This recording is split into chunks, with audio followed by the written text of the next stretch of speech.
Merci beaucoup, bonjour à vous. Donc je commencerai également par remercier monsieur Parlier ainsi que l'équipe d'études et recherches d'Auteuil qui m'ont contacté, je crois que nous étions en 2022, pour organiser cette conférence. Oui, je suis très heureuse d'être là parmi vous ce matin et je vous remercie pour cette invitation. Alors le sujet a été discuté avec monsieur Parlier, je sais que vous en avez parlé dans l'association. Et c'était quelque chose, une thématique qui semblait vous convenir à tout le monde. Alors, Monsieur Parlier a eu la gentillesse de me présenter. Je ne le ferai que extrêmement brièvement. Donc, je suis géographe. Je pense que vous avez vu d'autres géographes en conférence. Nous sommes une discipline qui est assez méconnue, assez, comment dire, souvent assimilée à une approche extrêmement descriptive. Et en fait, ça n'est pas le cas. On s'intéresse à un tas de thématiques, les frontières, par exemple les migrations, etc. Enfin, il y a toute une diversité, l'approche sur l'étude des villes, l'urbanisme, etc. Bref, on peut vraiment contribuer à la compréhension du monde en tant que géographe et nous regrettons de ne pas avoir plus de visibilité en tant que discipline. Mais bon, c'est ainsi. Donc, je suis, en ce qui me concerne, donc au sens vraiment strict d'études de terrain, spécialiste de Madagascar, comme vous l'avez dit, et du Mozambique, en particulier donc des villes, des manières de vivre des habitants dans ces villes d'Afrique.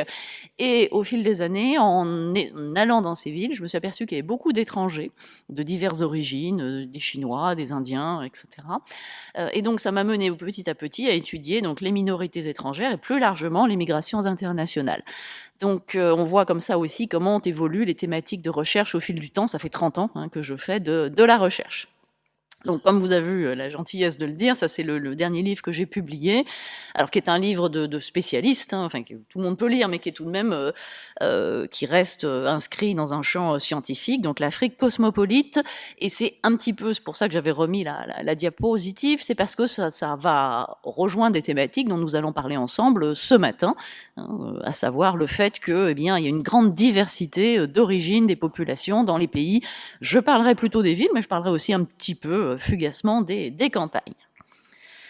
Voilà donc en ce qui me concerne. Alors j'ai fait également le lien avec votre cycle de conférences. Donc j'ai repris le logo qu'on a commenté avec mes étudiants cette semaine. On a un cours consacré aux migrations internationales dans les pays en développement.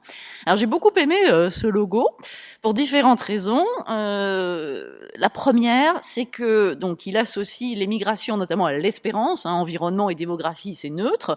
Mais par contre, l'espérance, ça n'est pas neutre du tout. Et c'est extrêmement rare. Alors je ne sais pas si vous en avez conscience, mais dans le débat public, dans le débat médiatique, dans les discours politiques, c'est extrêmement rare d'associer les migrations avec la notion, par exemple, d'espérance, en tout cas avec toute notion positive. Donc ça me semble extrêmement important, et à ce titre, j'ai été très sensible au logo. Alors en géographie, on fait aussi comme en sciences humaines de la sémiologie, c'est-à-dire qu'on interprète bien sûr les signes. Et donc là, ce qui nous a frappé avec les étudiants sont très sensibles, c'est des phénomènes de génération aussi. Ils m'ont dit il y a que des hommes qui émigrent, alors que en démographie il y a des hommes et des femmes. Alors ça c'est très très intéressant. On aura l'occasion d'en reparler parce que je vous parlerai également de femmes qui migrent à l'intérieur de pays d'Afrique. Et de nos jours, eh bien les femmes sont une partie importante des migrations internationales.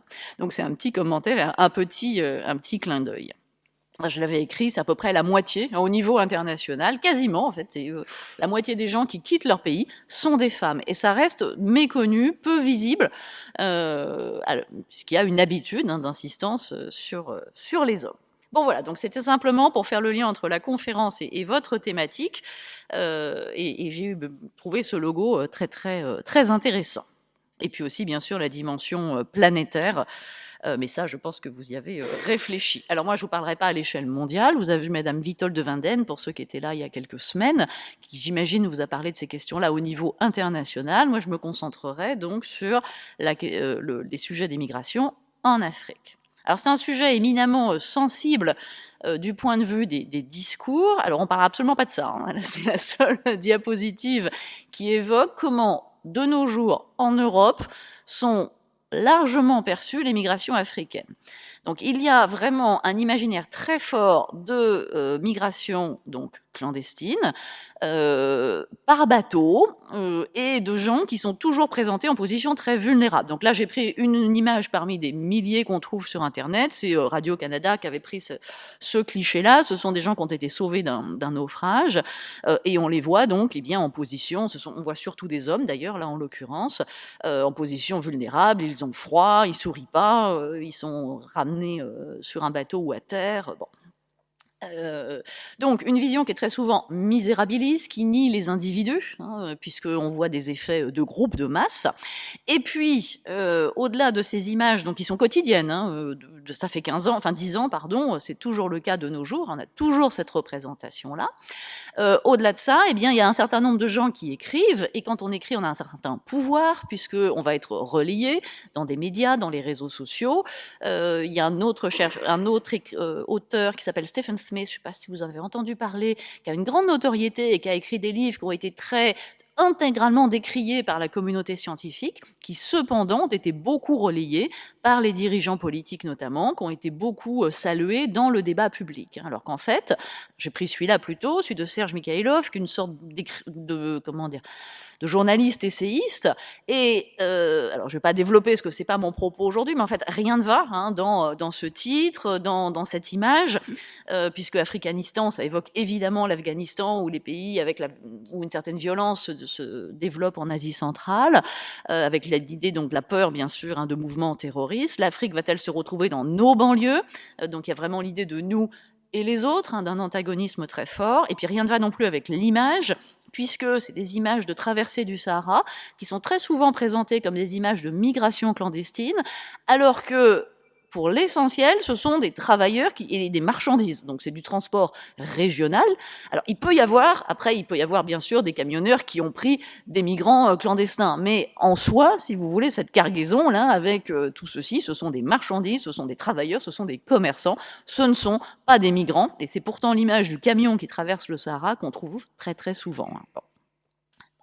Alors, de fait, il y a vraiment cet imaginaire très fort d'une ruée vers l'Europe, de gens qui arrivent essentiellement en bateau, alors que, c'est pas mon propos aujourd'hui, mais je vous montre rapidement, des gens comme François Héran, qui a une chaire au Collège de France, qui est un grand spécialiste des migrations, vous avez peut-être entendu, si ces questions vous intéressent, et explique, par exemple, il a des données chiffrées, que l'immense majorité des gens d'Afrique qui arrivent en Europe arrivent en avion et de manière légale. Si vous voulez, alors évidemment, ils sont moins visibles. On va pas mettre un journaliste à Roissy qui va voir les gens qui arrivent en avion avec un titre de séjour, qui peut être temporaire, hein, mais qui arrivent tout à fait légalement et par avion. Et j'ai envie de dire, heureusement, hein, que la majorité des gens arrivent de manière légale. Hein. Bon. Mais cependant, les images dans notre monde ont un poids très très fort. Hein. Il est plus facile de relayer ces images de gens en Méditerranée que ce que je disais, que les gens qui arrivent légalement. Alors, le tableau, il est donc construit par François Héran. Si ça vous intéresse, il y a un très bon article en ligne, Comment se fabrique un oracle, la prophétie de la ruée africaine vers l'Europe. Il démontre que c'est largement faux et instrumentalisé politiquement et médiatiquement. Là, ce qui m'intéressait dans ce tableau, c'est différentes régions du monde, vous voyez, en nombre d'émigrés. Donc on voit que par exemple, en nombre, c'est surtout des gens d'Asie du Sud et du Sud-Est, l'Inde, le Bangladesh, le Pakistan, qui fournit le plus grand nombre d'émigrés dans le monde. Et ce qui est intéressant, c'est la part des gens restant dans la région. Donc la région, c'est par exemple l'Afrique subsaharienne ou l'Asie du Sud. Donc on voit que par exemple les Mexicains, les Centra-Américains, ils partent, ils vont essentiellement de fait vers l'Amérique du Nord, par exemple, hein, mais que les Africains, je ne sais pas si vous voyez le taux, 70% des Africains restent en Afrique. Donc c'est diamétralement opposé avec ce qu'on vient de voir, hein, avec la interprétation de la vision d'Africains et migrants vers l'Europe. Bon, donc nous, ce qu'on va faire aujourd'hui, on va se concentrer sur ces 70% qui restent même en Afrique subsaharienne, parce qu'on va aussi parler de mouvements entre l'Afrique au sud du Sahara et l'Afrique du Nord. Hein. C'est même pas ça, c'est des gens qui restent à l'intérieur du continent, au sud du Sahara. Voilà. Et on voit que ça représente un taux faible, d'ailleurs, hein, de la population totale. Hein, donc, par exemple, 2,8% hein, de la population est en situation de migration. Alors, il y a des variations selon les régions du monde. Bon, donc c'est tout ce que je voulais vous montrer, mais ça me semble extrêmement important pour resituer hein, les débats. Et de fait, alors, c'est ce qu'on va voir après, nous, chercheurs, on s'intéresse aux migrations à l'intérieur de l'Afrique, mais alors les médias, j'allais dire pas du tout, enfin très peu. Hein. Certains médias le font, mais ça reste très très marginal, et il faut aller chercher l'information. Évidemment, si on la cherche, on la trouve, mais si on ne la cherche pas, nous consommons des images et des discours qui sont faciles hein, et qui s'appuient sur ce que je viens de montrer juste avant. Alors, c'est pour maintenant, comment dire, décaler la focale, hein, donc s'intéresser sur les migrations à l'intérieur du continent. Alors j'ai quelques cartes à vous montrer, qui sont des cartes qu'on trouve assez facilement, hein, qui sont des cartes scientifiques et à usage pédagogique, qui montrent bien qu'il y a des migrations à l'intérieur donc de l'Afrique. Alors on en verra plusieurs, hein, 2 ou 3. Alors, elles sont quand même très partielles ces cartes, hein, et incomplètes. Bon, peu importe, elles ont au moins le mérite d'exister, hein, donc de montrer que les chercheurs, eux, s'intéressent à ces migrations-là, tandis que médias comme dirigeants d'Europe, eux, ne s'y intéressent absolument pas. Alors, on va pas du tout détailler, hein, mais vous voyez que par exemple en Afrique de l'Ouest, il y a des pôles d'immigration, en Afrique orientale, en Afrique australe, etc. Bon.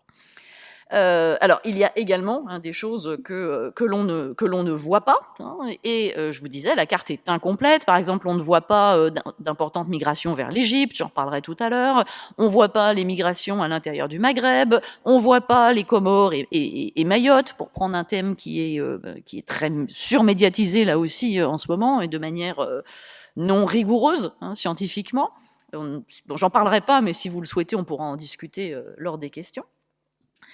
Donc, même si la carte en plus est incomplète, même si les données, alors d'abord elle date de 2010, peu importe, mais même si les données sont sous-estimées parce qu'un tas de gens ne sont pas enregistrés hein, dans ces migrations-là, peu importe, cette carte donne une image hein, du fait qu'il y a énormément de circulation à l'intérieur de l'Afrique. On peut parler de migration sud-sud, c'est-à-dire entre des pays qui ne sont pas des pays riches. Et ça, c'est très important aussi, puisqu'à l'échelle mondiale, la majorité des déplacements ne se font pas vers les pays riches, mais entre pays, alors soit entre pays pauvres ou entre pays en développement, niveau moyen, enfin peu importe, hein, mais pas d'abord vers les pays riches. Donc ça semble vraiment très très important hein, à rappeler. Donc voilà, à l'échelle du continent, qu'on voit des migrations. Et puis, alors je vais vous montrer le résultat de mon travail de recherche, je ne vais pas le développer en détail, comme l'a dit Monsieur Parlier, j'ai travaillé à Maputo, je vous en reparlerai un petit peu. C'est très peu connu en France, Maputo, c'est la capitale du Mozambique, donc une ancienne colonie portugaise. Bon.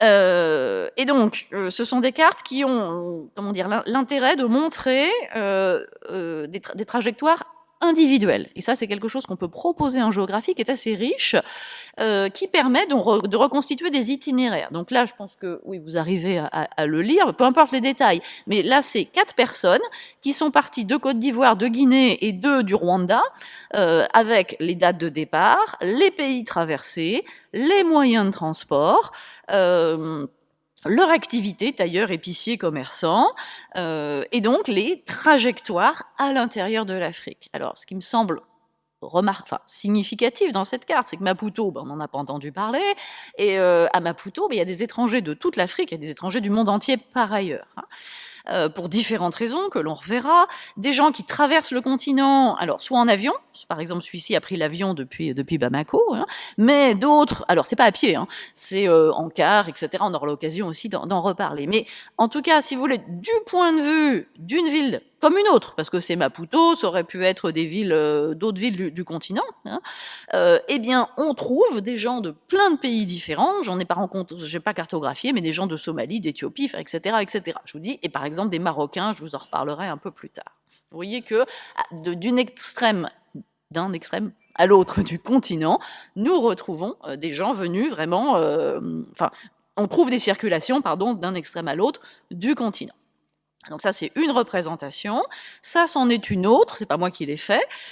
C'est Anne-Laure Cooney qui a fait sa thèse en 2014 sur Nouadhibou, qui est un port dans le Sahara, en Mauritanie.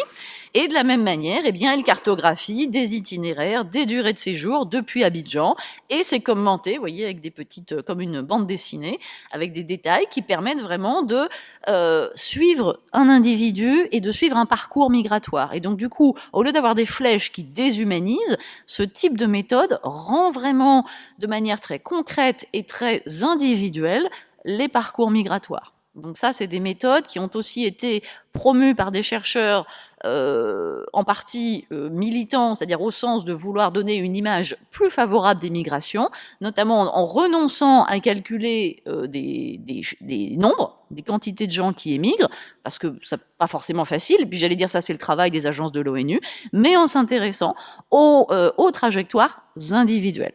Et ça, c'est une autre méthode. D'ailleurs, l'une, évidemment, enfin, on a besoin des deux méthodes pour comprendre les migrations.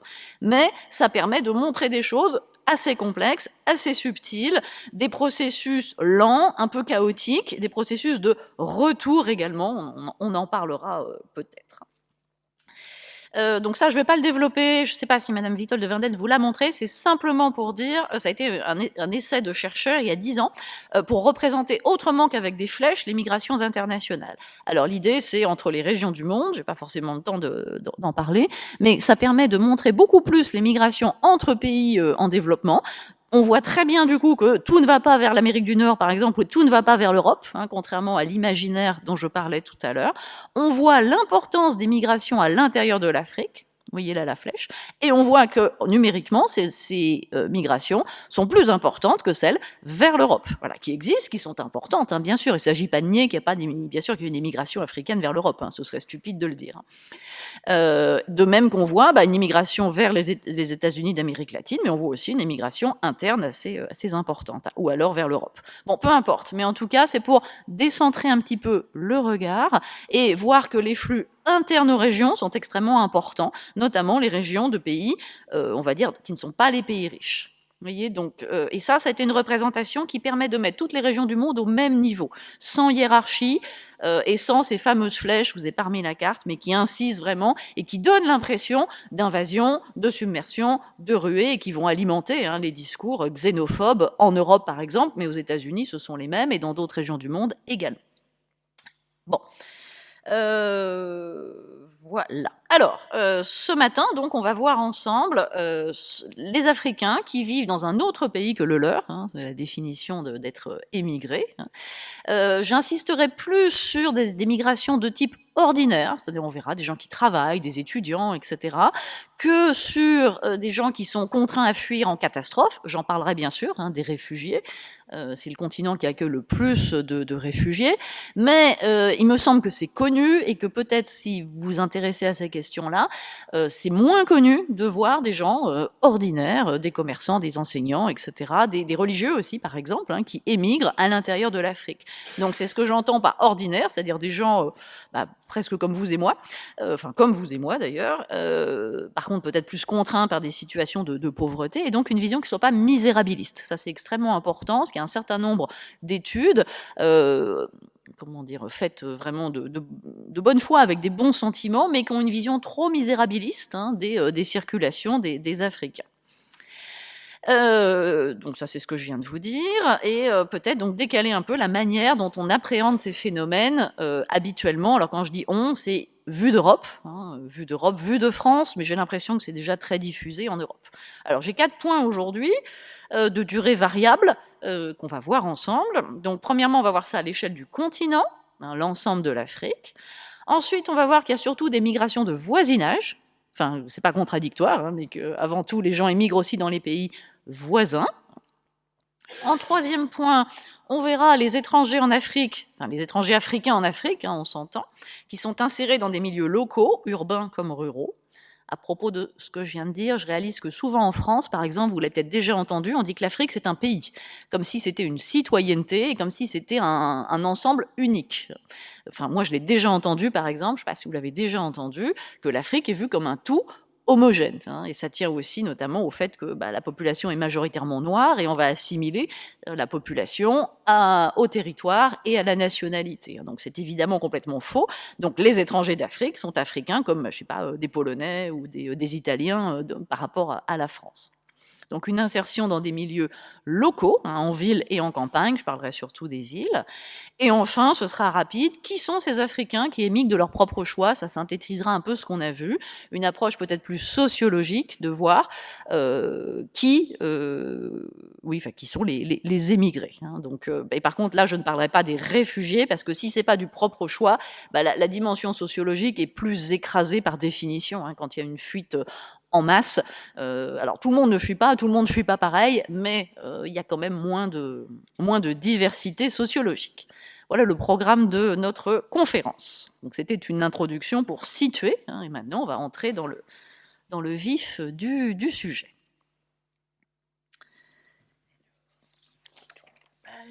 Alors tout d'abord, donc à l'échelle de l'ensemble du continent. Alors voilà une deuxième carte.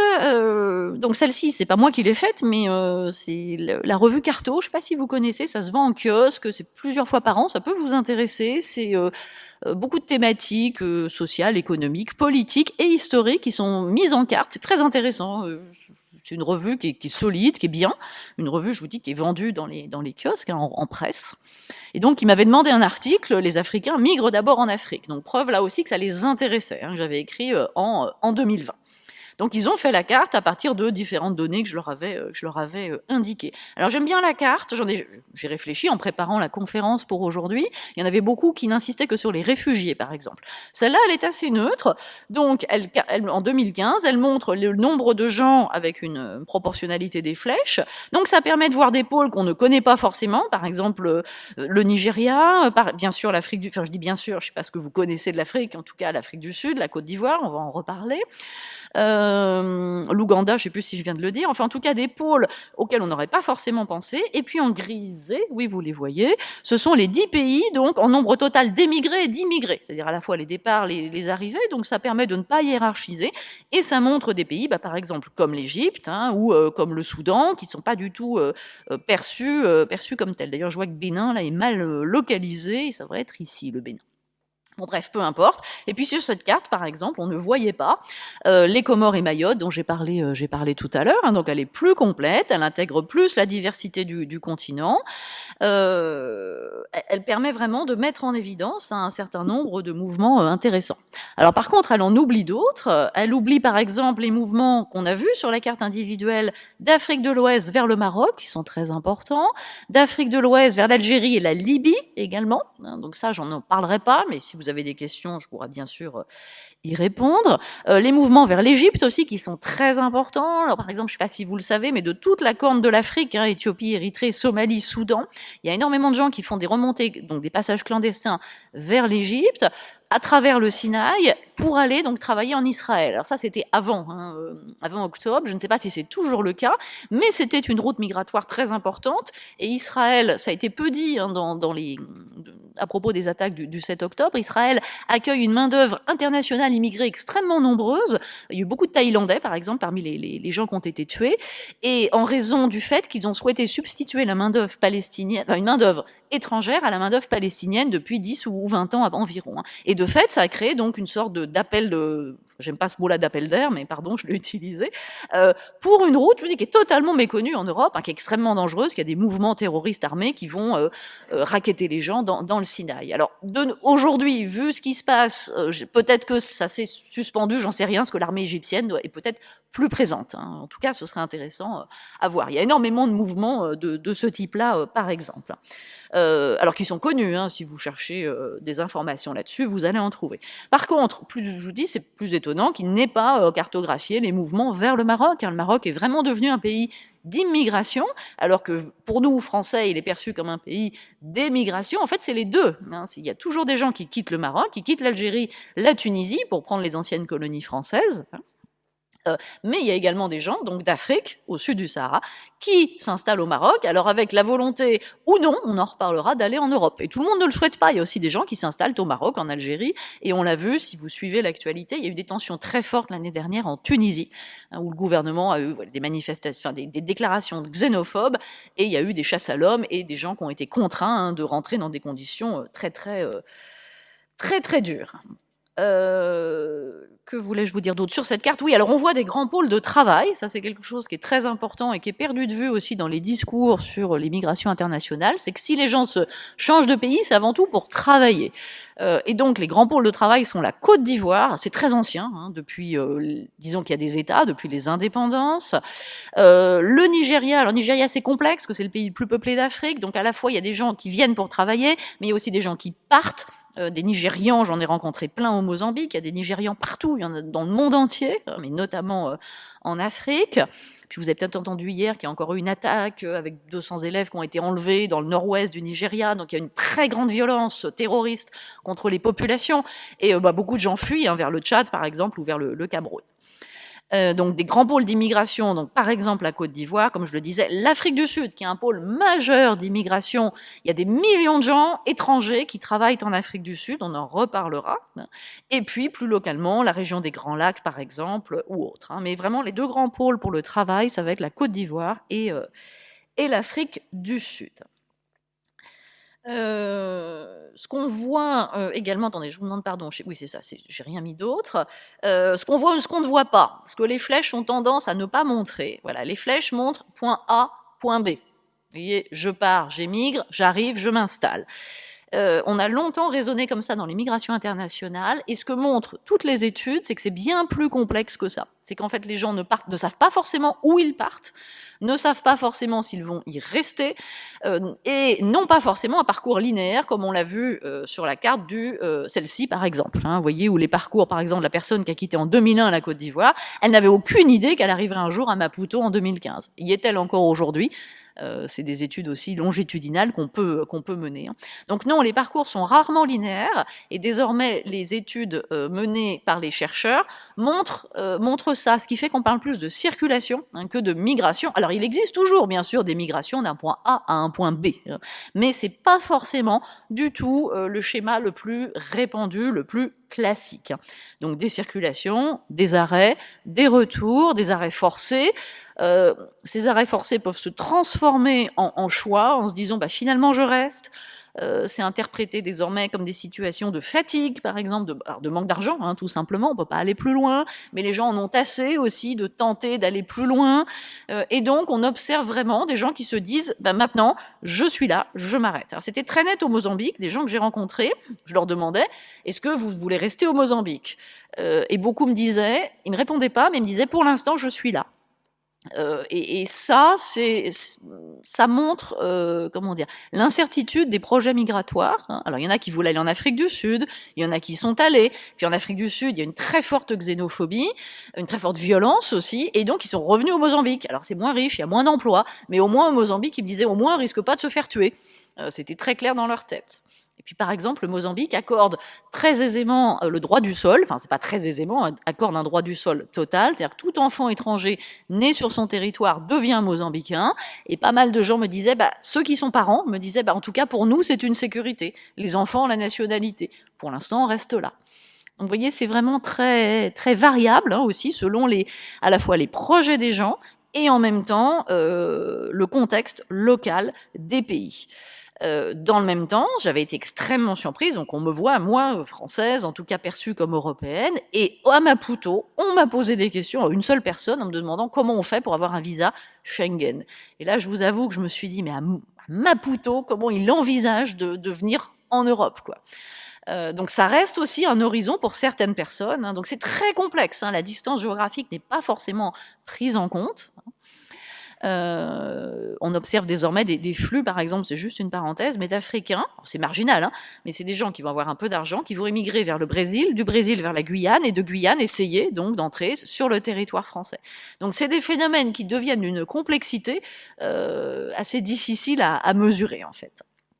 Alors c'est le cas pour Mayotte aussi, d'ailleurs, c'est marginal en nombre, ça a été très très visibilisé, mais c'est en nombre, c'est très peu de gens, mais par contre c'est très significatif.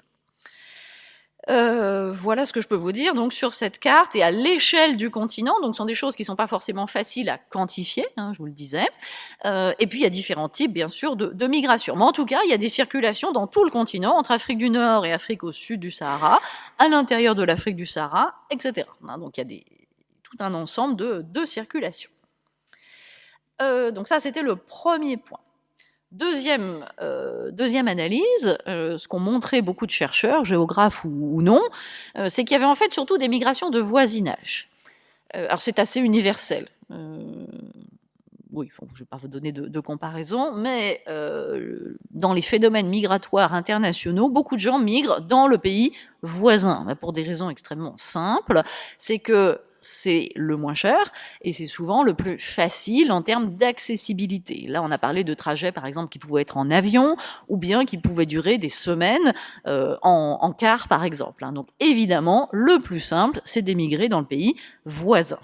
Pendant très longtemps en France, les immigrés les plus nombreux, c'était les Italiens et les Belges, au XIXe siècle par exemple. Donc c'est des phénomènes qui sont universels, qui n'ont rien d'original. Alors là, on va trouver deux types de déplacements qui n'ont rien à voir les uns avec les autres. Alors, le premier, je ne pense pas que vous vous y attendiez. Le premier, c'est les ruées vers l'or. Alors l'or, les pierres précieuses ou les minerais. C'est un phénomène très actif en Afrique, en Amérique du Sud également, en Asie je le sais moins. Alors des ruées bien sûr qui sont, alors illégales c'est pas forcément le bon mot, mais qui sont non encadrées par l'État. Il y a bien sûr des exploitants officiels qui opèrent, mais étant donné la faiblesse de nombreux États, et c'est pareil en Amérique du Sud, il est très aisé d'avoir des exploitations illégales, irrégulières, donc d'or, de pierres précieuses, ou de minerais. J'ai pas marqué, mais si vous connaissez le livre Minerais de sang de Boltanski, j'ai oublié son prénom, c'est très très intéressant dans l'est de la République démocratique du Congo, où il montre bien ça pour le cobalt, et nous en avons tous une petite parcelle dans nos poches, puisque l'essentiel du cobalt est enfin, tous les smartphones utilisent du cobalt, qui vient pour l'essentiel de République démocratique du Congo. Bon. Alors là, c'est un exemple. Donc Joseph Bobot, c'est un de mes thésards, doctorants, comme on dit de nos jours, qui travaille sur l'orpaillage aujourd'hui au Kenya, parce qu'il c'était au Burkina Faso. Il avait fait son master au Burkina Faso, mais aujourd'hui, quand on est français, on ne peut plus travailler au Burkina Faso. Il n'y a plus de visa délivré, mais cela étant, c'est dangereux pour beaucoup de chercheurs, et les Burkinabés ont été extrêmement touchés par la violence terroriste. C'est eux les premiers touchés. Bon. Donc ça, c'est un camp d'orpaillage, enfin pas clandestin, mais enfin non déclaré, disons, dans l'est du Burkina Faso. Donc on voit que c'est extrêmement sommaire. Et donc là, c'est vraiment le lieu de l'exploitation, mais il y a à côté des espèces de villes champignons qui accueillent évidemment les habitants. Il y a des commerces, il y a même dans certains endroits des écoles, etc. Et donc il y a des gens qui viennent de plusieurs pays. Donc ce sont des phénomènes qui attirent forcément, puisqu'il y a potentiellement c'est lucratif. Donc ça attire des gens venus de loin. Alors plutôt en Afrique subsaharienne. À Madagascar, il y a des ruées pareilles, mais forcément, comme c'est une île, il n'y a pas d'étrangers qui y viennent. Bon. En tout cas, pour prospecter. Donc ça, c'est un phénomène assez marquant, caractéristique des pays en développement, et donc qui stimule vraiment les migrations. Je vous dis, c'est pareil en Amérique du Sud. Alors, le second type, c'est les réfugiés, bien sûr. Alors, j'ai dit que j'en parlerais peu, mais bien sûr, j'en parle. C'est tout à fait important. Donc, ce sont des migrations forcées, qu'on dit forcées. Alors, il y a différents types de manières d'être forcé à émigrer, mais grosso modo, là, on va parler de situations de guerre, bien sûr, ou de violences terroristes, comme je l'ai évoqué, le Burkina Faso, le nord du Nigeria, le Soudan, la Somalie. Enfin, malheureusement, les exemples sont extrêmement nombreux. Alors, pour préparer la conférence, j'ai un peu regardé sur l'actualité en ligne. Elle est assez dramatique, et ça, je vous avoue que j'étais même pas vraiment au courant. À tel point, ça ne monte pas dans l'information médiatique généraliste en France, c'est que il y a un manque d'aide internationale très forte, puisque cette aide internationale est essentiellement polarisée vers l'Ukraine depuis 2022, et ça pose donc des problèmes de sous-financement, de l'aide pour les camps de réfugiés, de l'aide, pas forcément pour les camps, mais de l'aide alimentaire, etc. Donc en fait, il y a un sous-financement, alors qu'il y a énormément de réfugiés nouveaux, par exemple en Éthiopie. Je ne sais pas si vous avez suivi depuis, je ne sais plus quand le président a eu le prix Nobel de la paix, ça devait être 2019 peut-être de mémoire, le président de l'Éthiopie, j'ai un doute sur la date, peu importe. Oui, enfin mettons 2019. En 2020, il attaquait il faisait attaquer par son armée le Tigré. Ça a créé des centaines de milliers de déplacés, énormément de réfugiés également, beaucoup de tués. Enfin, c'est un conflit qui est actuellement très, je vais juste vous montrer où c'est, très actif en Afrique. Voilà, c'est ici dans le nord-ouest de l'Éthiopie, dont de fait entre guillemets, personne ne parle. Alors il y a peu de journalistes étrangers qui peuvent y aller, etc. Mais les spécialistes de l'aide, de l'ONU, etc. alertent. Bon. Donc aujourd'hui, il y aurait environ 15 millions de réfugiés. Alors réfugiés, c'est pas au sens officiel du terme. Hein. Vous savez que c'est une reconnaissance par la Convention de Genève en 1951. Là, c'est simplement, on va considérer des gens qui ont dû quitter leur pays sous la contrainte. Et puis, il y a un certain nombre de gens qui ne sont pas enregistrés, donc c'est un chiffre indicatif. Au niveau mondial, cette année, on est à plus de 50 millions de personnes qui sont réfugiées. Alors, chaque année, ça varie en fonction du contexte et éventuellement des rapatriements. Bon, peu importe. Et donc, sans compter ce que l'ONU comptabilise comme les déplacés dits internes, c'est-à-dire qu'ils ne quittent pas leur pays, mais ça revient au même pour eux. Ils sont privés de leurs moyens de subsistance, ils n'ont plus leur logement, ils n'ont plus leur champ. Enfin, la conséquence est exactement la même, si ce n'est qu'ils ne franchissent pas de frontières. Alors ça, c'est précisément une carte de Madame Vitoll de Vingtaine, qu'elle a publiée dans Un monde de migrants, qui est un petit fascicule très, très agréable à lire, fort utile. Et j'aime bien cette carte parce qu'elle a le mérite de montrer, en fait, que à la fois en nombre d'origine des réfugiés, eh bien, ce sont les pays d'Afrique qui sont les premiers. Alors, à part, bien sûr, l'Afghanistan, qui est l'un des records au monde, et le Venezuela, sauf que la carte date... Alors, j'ai pas la date de la carte, je crois que c'est 2015, et donc c'était juste avant la grande crise vénézuélienne où plusieurs millions de gens sont partis, donc ça n'apparaît pas sur la carte. Mais si on accepte le Venezuela et l'Afghanistan, les pays du monde qui en nombre suscitent le plus de réfugiés sont en Afrique, et forcément en accueil, parce que les réfugiés donc n'ont pas absolument pas les moyens de partir vers les pays riches, de prendre l'avion et d'être accueillis dans les pays riches, qui de toute façon font tout pour ne pas les accueillir. Il y a très peu de demandeurs d'asile qui sont accueillis en Europe. Pour en reparler si vous le souhaitez. Et donc, ça, ce sont les cercles qui montrent que, eh bien, les principaux lieux d'accueil dans le monde, donc il y a des pays d'Asie, bien sûr, il y a la Colombie, mais il y a les pays d'Afrique, comme le Kenya, la Tanzanie, l'Ouganda, le Tchad qui est un des pays les plus pauvres du monde, qui accueille, alors je dirais au moins 1 million de réfugiés, oui, 500 000 à 1 million il y a une dizaine d'années, oui, on est quasiment à 1 million de réfugiés au Tchad. Quand on vit au Tchad en tant que Tchadien, c'est déjà extraordinairement difficile. C'est un pays qui accueille, enfin qui n'a pas forcément le choix, mais en tout cas qui ne refoule pas, près d'1 million de personnes qui viennent notamment du Soudan du Sud et puis plus récemment donc du Nigeria. Donc, faut bien voir ça. Le poids, oui, c'est un poids au sens pour les États, des États très pauvres qui sont les plus pauvres du monde et qui, sur leur sol, accueillent des centaines de milliers de personnes, voire plus d'1 million pour certains d'entre eux. J'ai pas relevé tous les chiffres, mais il faut bien voir que donc l'asile repose avant tout sur les pays pauvres. Une statistique qui dit que 85% des réfugiés dans le monde vivent dans un pays en développement, seulement 15% dans les pays riches. Europe, pays riches d'Europe, États-Unis, Canada, Australie. Donc la charge des réfugiés dans le monde, elle n'est pas assurée par les pays riches quand on le proclame, quand nos dirigeants le proclament, ça c'est faux. C'est une certitude absolue. Bien, voilà pour le nombre de réfugiés. Que voulais-je vous dire sur ces réfugiés?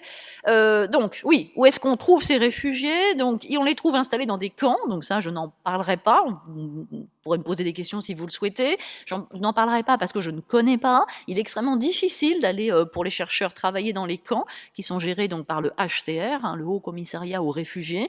Il faut des accréditations, c'est très long à obtenir. J'ai l'exemple d'une étudiante chez nous qui est d'origine yéménite, qui a réussi à aller dans un camp à Djibouti. Ça a été extrêmement difficile. Alors elle cumulait en plus, c'est une femme, elle est yéménite, estampillée Sorbonne, donc française. Enfin bon, ça a été très complexe. Elle a réussi à y aller, mais ça a duré 2 semaines. Elle était surveillée, en tout cas encadrée. Elle n'était pas libre de ses recherches. Enfin, les camps du HCR, on n'y rentre pas comme ça en tant que chercheur. Alors que tous les autres territoires dont je vais parler, on y rentre plus ou moins comme ça. Alors après, tous les États peuvent être un peu tatillons, la police peut vous demander ce que vous faites, mais grosso modo, on a une très grande liberté d'action. Alors que dans les camps, c'est absolument impossible d'entrer librement en tant que chercheur, en tant que journaliste également.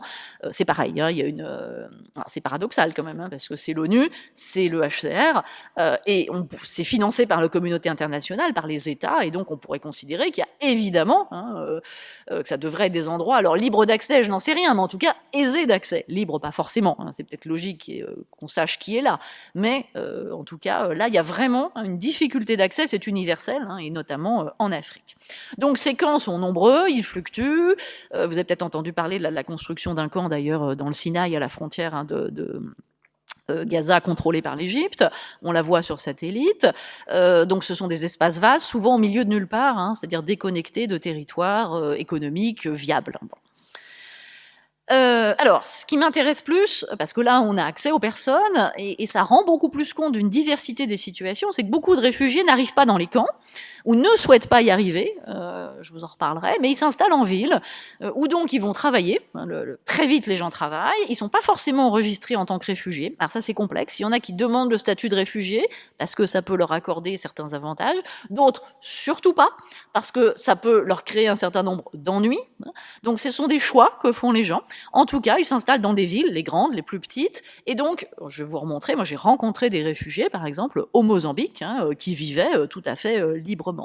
Alors il y a des camps, donc souvent les gens ont le choix, c'est-à-dire qu'ils savent qu'ils peuvent être amenés dans des camps, et donc ils se disent, bah non, finalement, on préfère éviter pour différentes raisons, il y a de la violence, ils savent qu'il n'y a pas forcément assez à manger, surtout ils savent pas quand ils pourront en partir du camp. Donc au Mozambique, très clairement, alors c'était marqué sur cette carte-là, si je ne m'abuse, non, c'est pas sur celle-ci, c'est sur celle-ci, je ne sais plus, je vous demande pardon, je vais pas la retrouver, donc tant pis. Il y a des camps où, pourtant j'ai vu l'information, bon, peu importe, c'est sur ma carte, ça me revient. Voilà. Il y a des camps dans lesquels les réfugiés ne souhaitent pas aller. Voilà, je l'avais marqué ici, Maratane, c'est le camp au Mozambique du HCR. Il est au nord, ce qui fait que les gens y viennent via la Tanzanie. C'est le seul de tout le territoire. Et beaucoup de gens m'ont dit, soit je suis passé par Maratane et ça n'allait pas, je me suis alors enfui, c'est un petit peu excessif, mais en tout cas je suis parti discrètement. Ou d'autres qui m'ont dit, il était hors de question d'aller à Maratane, on avait des informations, je ne veux pas aller dans un camp, je ne veux pas être prise en charge par le HCR, il est hors de question d'y aller. Bon, et puis après, chaque pays gère ses camps différemment. Par exemple, je sais qu'en Tanzanie, beaucoup de gens m'ont dit c'est très dur dans les camps en Tanzanie, donc c'est pour ça qu'on est venu au Mozambique. Et c'est aussi pour ça, d'ailleurs, que des gens vont de Tanzanie vers Mayotte pour échapper à l'accueil, entre guillemets, dans les camps. Donc en fait, ce qui devrait être au service des réfugiés s'avère en réalité, eh bien, souvent très contraignant et très difficile en termes de conditions de vie. Bon. Et puis, donc ça, je n'en parlerai pas, je connais moins bien le sujet, mais ce qui est intéressant, et c'est la même chose que ce qui se passe en France de nos jours ou en Europe, c'est qu'il y a des incitations à s'installer en milieu rural pour cultiver, et donc on va donner un lopin, on va donner, ou alors des terres qui n'étaient pas cultivées, en disant aux réfugiés, eh bien installez-vous, cultivez, mettez en valeur cette zone-là. Alors il y a souvent derrière des intérêts pour l'État, qui peut être une zone qui est mal contrôlée, en disant on va essayer de la peupler. Bon, néanmoins, alors il y a bien sûr des limites, il y a des critiques à cela, mais c'est une démarche qui est intéressante. C'est l'idée que les réfugiés vont être considérés comme restants dans le pays, et que s'ils doivent rester, il faut qu'ils puissent se nourrir, hein, ce sont des pays pauvres, et donc qui ont mis en place ces politiques-là. Alors les deux principaux, ça a été la Zambie en Afrique australe et l'Ouganda en Afrique centrale. Alors je répète, hein, avec des limites, ce ne sont pas du tout des modèles merveilleux hein, d'accueil des réfugiés, mais en tout cas ce sont des choix qui sont originaux et intéressants, et assez peu connus. Voilà. Donc ce qui m'intéresse dans ce que je viens de vous dire, c'est que l'imaginaire que l'on a des réfugiés, c'est le camp. Pareil au Proche-Orient d'ailleurs, et c'est faux, hein, enfin c'est faux, c'est incomplet. De même au Proche-Orient, il y a beaucoup de réfugiés palestiniens qui sont accueillis, enfin qui vivent en ville, hein, et pas uniquement en camp. Donc les situations sont infiniment plus diverses qu'elles ne sont décrites et qu'on ne se les représente. Et donc, oui, je l'ai peut-être pas dit, non ça je ne l'ai pas encore dit, pourquoi beaucoup de gens aussi ne veulent pas relever du HCR, c'est que si vous êtes enregistré officiellement comme réfugié, la doctrine du HCR, c'est le retour, hein, le rapatriement, le retour. Alors, il y a eu beaucoup de situations comme ça entre la Mauritanie et le Sénégal, les réfugiés, ça date de 1986, et je crois, il y a quelques années seulement, donc près de 20 ans après, plus de 15 ans après, il y a encore eu des rapatriements et les gens ne voulaient plus. Vous voyez, au bout de 15 ans, les gens ont construit leur vie ailleurs. Le conflit est terminé, mais en plus, il y a toujours eu une frontière assez poreuse, les identités ethniques sont poreuses, mais ils se sont retrouvés piégés. 15 ans après, on leur a dit tu rentres en Mauritanie, où leurs champs ont été pris, bien sûr, par d'autres gens, ils n'ont plus leur maison, ils n'ont plus rien. Donc cette politique-là, elle est contestée, elle peut être valable si elle est rapide, s'il y a rapidement une restauration de la sécurité, si les terres n'ont pas été expropriées, si les villages n'ont pas été détruits, si les maisons en ville ou les appartements sont toujours disponibles. Mais très souvent, ce qui se passe, c'est que ça n'est plus disponible. C'est que les vainqueurs, les gens qui ont chassé les réfugiés, ils occupent ces espaces-là. C'est universel. Hein, c'est la loi du plus fort en situation de guerre ou de persécution. Et donc ça, c'est une politique qui est de plus en plus contestée, qui sera peut-être remise en cause un jour, on n'en sait rien, hein, mais c'est la doctrine du HCR. Alors l'autre choix, c'est la réinstallation. Ce qu'on appelle la réinstallation, c'est par exemple le fait que vous êtes somalien, vous fuyez au Kenya, dans le camp du Kenya, et là, on vous sélectionne et vous êtes envoyé en Australie ou au Canada ou aux États-Unis. Vous avez peut-être entendu qu'il y a par exemple une forte communauté somalienne aux États-Unis. Bon, mais alors ça existe, mais alors la probabilité d'être sélectionné pour être réinstallé, elle est très faible. Ça ne concerne qu'une très faible proportion des réfugiés. Cependant, ça existe, hein, notamment les États-Unis ont pris pas mal de gens. La France très peu, certains pays d'Europe un petit peu plus. La Suède, par exemple, a pris pas mal de Somaliens aussi réinstallés de cette manière-là. Bon. Mais si vous voulez l'alternative, sinon, c'est de rester des années dans le camp en attendant de retourner dans le pays d'origine. Hein. Donc ça, c'est une perspective qui, pour beaucoup de gens, ne convient pas. Oui, il est déjà 11 heures, je me dépêche. Alors, je vous disais que j'avais rencontré des réfugiés. Voilà, j'ai rencontré cette femme. Donc, elle tient cette épicerie au Mozambique. Elle est donc réfugiée, entre guillemets. Je ne sais pas si elle l'est réellement ou si... En tout cas, elle a fui, ça c'est un fait. Est-ce qu'elle a le statut ou non? Ça, je n'en sais rien. Je ne vais pas demander, c'était pas l'objet de mon travail. En tout cas, elle gère une épicerie, c'est assez prospère, elle est assez grosse. On verra l'épicerie juste après, vue de l'extérieur. Elle est patronne. Donc elle est chef de sa petite entreprise, de son commerce. Elle a un employé mozambicain, la loi l'oblige, c'est-à-dire que la loi oblige aux commerçants étrangers d'employer des locaux. Et dans le même temps, alors c'est assez intéressant parce qu'au Mozambique, ça a été un État socialiste, ça l'est toujours officiellement, ce qui fait qu'il n'y avait pas de commerce privé jusque il y a moins de 30 ans.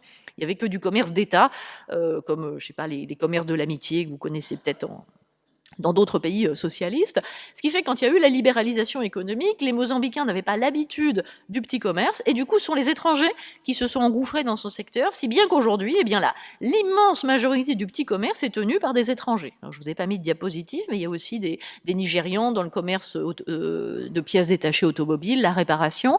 En fait, le commerce est géré par des étrangers, et principalement de nos jours. Donc c'est pas si fréquent que ça, mais c'est atypique et c'est assez original. Et donc on dit on va chez le Burundais. C'est l'expression générique pour désigner les gens des Grands Lacs, qu'ils soient burundais, rwandais, congolais ou autres.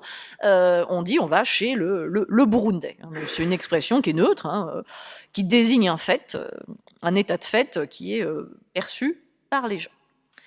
Voilà, donc ça c'était la deuxième partie sur l'immigration de voisinage. Oui, ça je vous l'ai dit. Et je ne vous ai pas dit... Oui, bon, peu importe, je vous dirai ça plus tard. Alors, troisième thème, c'est de voir, alors ça fait une transition directe avec ce que je viens de vous dire, hein, cette femme qui est devenue épicière, hein, réfugiée depuis, alors j'ai oublié depuis quand, elle était réfugiée plusieurs années, hein, réfugiée par exemple au Mozambique. Donc il y a des Africains qui vivent dans d'autres pays d'Afrique et qui sont durablement installés, durablement insérés également dans des milieux locaux, donc que ce soit en ville comme en campagne. Je ne parlerai, comme je vous l'ai dit là, que des villes, hein, puisque moi je ne fais pas de travail en milieu rural. C'est plus complexe, ça prend plus de temps. Il y a d'autres chercheurs qui le font bien sûr, hein, mais en tout cas moi je n'ai pas le temps de me rendre dans les campagnes. Par contre je sais hein, qu'il y a des étrangers dans les campagnes qui vivent de manière individuelle. J'avais rencontré des Chinois, par exemple, ça, qui disaient que dans les campagnes, c'était tranquille, ils tenaient des épiceries aussi, et ça leur convenait bien. Bon, l'immigration chinoise est assez passionnante. Alors ça, il s'appelle Mohamed, il m'avait demandé de le photographier, donc c'est exactement la même thématique hein, que la personne qu'on vient de voir. Il est gérant de sa petite épicerie au Mozambique, et il est de Guinée. Alors c'est intéressant, ça j'ai pas eu le temps de vous en parler, je vous l'ai montré tout à l'heure, il y a beaucoup de Guinéens au Mozambique, et là on voit des migrations qui sont liées par le contexte politique. C'était aussi un pays socialiste, la Guinée dite Conakry, que vous connaissez peut-être, hein. Et donc, à l'intérieur des pays socialistes, alors aujourd'hui, ça ne joue plus vraiment, mais il y a une sorte de mémoire, d'habitude, de culture. Donc il y a des liens entre la Guinée et le Mozambique, c'est quand même tout à fait improbable. Donc s'il y en a entre ces deux pays, j'imagine qu'il y en a d'autres, hein, entre anciens pays socialistes. Alors ce qui va rester au Mozambique, c'est une tradition d'accueil. Notamment le droit du sol, le fait que le statut de réfugié est très facilement accordé, le fait qu'il n'y a pas de refoulement aux frontières. On va reparler de l'Afrique du Sud, qui est le pays voisin, et qui a une politique absolument opposée. Donc, il n'y a pas d'homogénéité, je vous l'ai dit en introduction, et selon les États, il y a des réactions extrêmement différentes hein, au fait qu'il y ait des étrangers sur leur sol. Le Mozambique, alors il peut y avoir hein, des manifestations ponctuelles de xénophobie ou autre, mais l'État affiche une politique d'accueil des étrangers, quels qu'ils soient, en considérant que c'est positif pour son pays. C'est pourtant un des pays les plus pauvres du monde. Donc, ça n'est pas corrélé. Hein. Donc ça, c'est très intéressant et j'ai eu pas mal l'occasion de publier sur ces questions-là, sur la question donc du Mozambique en tant qu'État accueillant. Alors il y en a d'autres, hein, c'est celui que je connais, mais il y en a d'autres. Donc ces personnes sont, je l'ai dit tout à l'heure, beaucoup commerçants. Le commerce, c'est une manière très aisée de s'insérer quand on est à l'étranger, quand on n'a pas de ressources. Notamment quand on a dû fuir. Alors fuir, ça ne veut pas dire qu'on fuit sans ressources. Hein. Il y a des manières de fuir. On emporte des bijoux, on emporte ce qu'on peut sur soi. Hein. Mais les commerçants que j'ai rencontrés faisaient état, par exemple, de prêts à l'intérieur du groupe. Hein. Par exemple, quelqu'un m'a dit, un autre commerçant, on m'a prêté $5 000. C'est beaucoup, $5 000, hein, ou l'équivalent de $5 000 pour lancer un commerce. Il était coiffeur, lui, il avait une coiffure, enfin, un salon de coiffure, et sa femme une épicerie. $5 000 en niveau de vie africain, c'est l'équivalent, je sais pas, je dirais au moins 30 000 euros, oui, plusieurs dizaines de milliers d'euros ici. C'est une grosse somme. Hein. Donc, ce qui lui a permis de débuter une nouvelle vie au Mozambique, de s'y installer, et puis après, bien sûr, de devoir rembourser hein, cette somme-là. Mais il y a une solidarité communautaire, alors qui s'exerce à différentes échelles. Hein. Ça peut être le groupe ethnique, ça peut être la nationalité, c'est trop vaste. Hein. Ça peut être des groupes religieux, etc. Mais en tout cas, il y a des solidarités qui existent dans tous les groupes migrants du monde hein, et qui vont aider les gens à s'installer dans le commerce. Et puis dans le commerce, il n'y a pas besoin de parler la langue au début, on se fait comprendre. Alors vous avez peut-être déjà vu ça à Paris aussi avec la calculatrice. Hein. Les gens tout simplement utilisent la calculatrice pour vous montrer le prix, rendre la monnaie, et puis voilà. Hein. Donc c'est très très facile. Cependant, tous les gens que j'ai rencontrés parlaient portugais hein, très rapidement. Les gens apprennent la langue, je vous en reparlerai également. Donc beaucoup sont commerçants ou alors chefs de petites entreprises. Après, on a des exemples de réussite plus larges, hein, j'en ai pas mis là, mais il y a des exemples d'étrangers qui réussissent très bien. Hein. Mais souvent, c'est des gens de catégorie modeste, moyenne, entre guillemets, ça ne veut pas dire grand-chose, mais en tout cas des gens qui ne sont pas du tout pauvres, hein, ou qui ont réussi à s'insérer socialement, économiquement, par l'emploi. Alors j'ai aussi rencontré des professeurs, par exemple, des gens qui ont dû quitter leur pays. Le Zimbabwe, je ne sais pas si vous vous souvenez, il y a 20 ans, ça a été très dur, il y a eu une très violente crise politique et économique, le pays s'est fortement appauvri, il s'est jamais vraiment relevé, et beaucoup de gens ont quitté le Zimbabwe, donc par exemple des professeurs d'anglais, au Mozambique, ils ont trouvé un emploi comme professeur d'anglais, parce que c'est un pays où on parle portugais, donc ça intéresse les gens d'apprendre l'anglais. Vous voyez, alors ça dépend des pays. En Afrique du Sud, ça n'intéresse personne, ils ont déjà assez de professeurs d'anglais. Donc selon les occasions, selon le contexte linguistique, politique, etc., les gens font valoir leurs compétences, hein, ou doivent évidemment se reconvertir. Hein. Quand on est contraint d'émigrer, quand c'est pas un choix, et même quand c'est un choix, souvent on exerce une profession en deçà, bien sûr, hein, de son niveau de compétence d'origine. Bon. Voilà. Alors l'exemple, voilà, l'épicerie dont je vous parlais, c'est vu de l'extérieur. Donc là, il y a des sacs de riz qui sont importés d'ailleurs d'Inde ou de Thaïlande, je ne sais plus, mais là on voit le commerce international. Donc vous voyez, une assez grosse épicerie qui est installée dans un container. Donc c'est pas très cher, vous voyez, organisé, c'est facile à aménager, c'est facile à sécuriser. Là, le soir, on baisse le store en tôle, et voilà. Ça, c'est une étudiante de master qui avait travaillé sur les Congolais au Cap, et qui m'avait donné cette photographie, donc vous voyez, chez Mama Okako, donc il y a un petit signal en français, hein, donc ce sont les Congolais qui sont assez nombreux en Afrique du Sud. C'est écrit en anglais, donc pour tout le monde. Et après, il y a des plats qui sont à la fois en anglais et bien sûr en langue locale. Alors je ne sais pas laquelle c'est. Il y a plusieurs langues au Congo, mais en tout cas, on voit très bien qu'il y a plusieurs clientèles possibles pour ce restaurant. Une clientèle évidemment congolaise, en tout cas qui parle cette langue-là, qui va reconnaître les plats. Une clientèle locale du Cap qui va se dire bah tiens, je vais pouvoir manger des haricots pas chers et du poisson. Un plat de poisson haricots, ça m'intéresse. Et puis une clientèle francophone, bah, par exemple des Ouest-Africains francophones ou des gens, je sais pas, du Gabon par exemple, qui vont se dire ah tiens, là on parle français, je vais aller voir. Mais il y a plusieurs niveaux de destination dans ce message qui est très très simple. C'est une planche de bois peinte à la main qui est posée dans la rue. Et donc ça montre là aussi des stratégies d'adaptation, une manière donc de s'insérer, de créer une vie ici et là.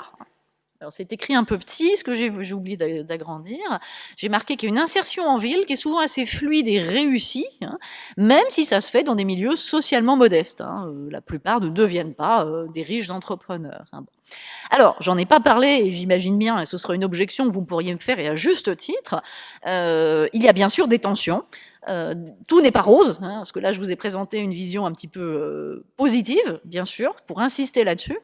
Mais bien sûr, il y a des tensions qui sont alimentées par certains gouvernements, dont alors, on a vu le gouvernement tunisien, par exemple, le gouvernement de l'Afrique du Sud. Alors, l'Afrique du Sud, c'est très intéressant. L'Afrique du Sud est un pays extrêmement complexe, qui adopte depuis, alors je sais pas depuis quand, mais on va dire en tout cas depuis sa nouvelle constitution, qui est pourtant la plus libérale d'Afrique, hein, une des plus libérales au monde d'ailleurs, sa constitution de 94, qui adopte des mesures en termes de migration qui sont calquées sur celles des pays d'Europe. Alors c'est très très intéressant, parce que pourtant c'est plus dirigé par des gens qui ne se voyaient pas forcément comme européens, mais en tout cas qui sont blancs. Hein. Et donc, l'Afrique du Sud construit des murs, entre guillemets, enfin en tout cas des barrières à sa frontière pour limiter l'immigration. L'Afrique du Sud pratique le refoulement, l'expulsion, mais l'expulsion brutale, j'allais dire, d'étrangers en situation irrégulière. Comme l'ont fait le Maroc, la Tunisie, l'Algérie. Hein. Il y a eu des situations absolument dramatiques de gens laissés en plein désert. Vous avez peut-être entendu parler de ça hein, dans les camions. Donc en Afrique du Sud, ça procède autrement, mais enfin c'est quand même brutal.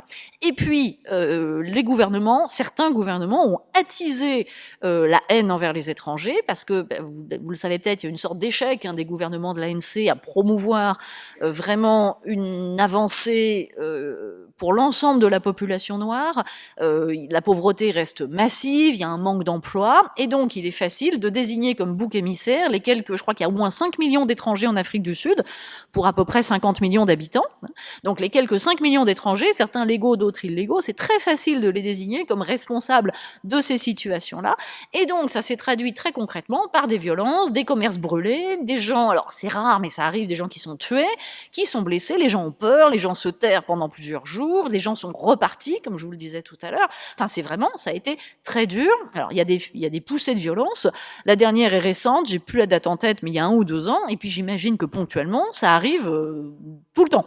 Donc, c'est une société qui par ailleurs est assez violente, hein, qui est violente. Donc c'est tout un contexte qui fait qu'il est très difficile d'être étranger en Afrique du Sud. Alors les gens viennent parce qu'il y a de l'emploi. C'est un des pays qui est où le niveau de vie est le plus élevé, plutôt où le PIB par habitant est le plus élevé. Il y a beaucoup d'emplois encore en Afrique du Sud, ce qui fait que, en dépit de ça, les gens viennent. Mais de fait, c'est une situation qui est complexe. Il y a d'autres pays où l'accueil des étrangers est difficile. Le Kenya a longtemps été accueillant à la suite de très violentes attaques perpétrées par des mouvements islamistes sur leur territoire, contre des étudiants, contre des clients d'un centre commercial en 2013. Eh bien, le Kenya a adopté des mesures beaucoup plus dures à l'encontre de l'immigration somalienne pour protéger sa population.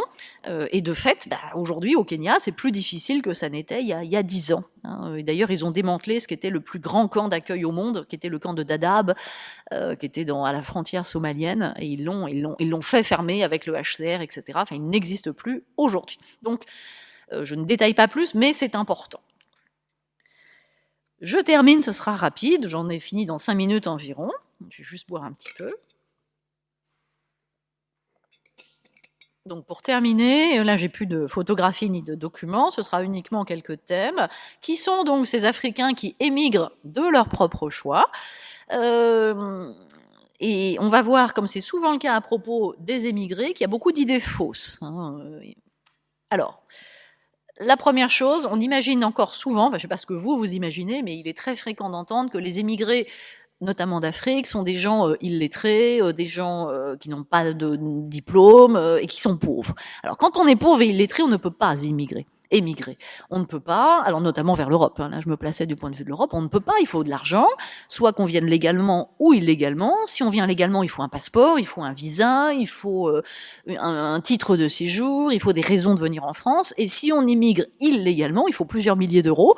Donc plusieurs milliers d'euros en Afrique, il est évident que ce ne sont pas les plus pauvres. Il faut savoir lire, il faut savoir écrire, il faut savoir parler plusieurs langues.